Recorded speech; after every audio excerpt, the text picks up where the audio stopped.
आञ्जनेयो महावीरो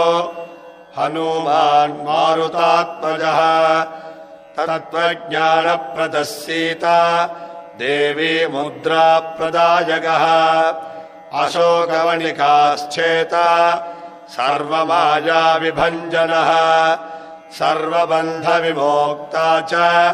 रक्षो विध्वंसकारकः परविद्यापरिहारः परशौर्यविनाशनः परमन्त्रनिराकर्ता परयन्त्रप्रभेदनः सर्वग्रहविनाशी च भीमसेनसहायकृते सर्वदुःखहरः सर्वलोकशारी मनोजवः पारिजाततरुमूलस्थः सर्वमन्त्रस्वरूपवान् सर्वतन्त्रस्वरूपी च सर्व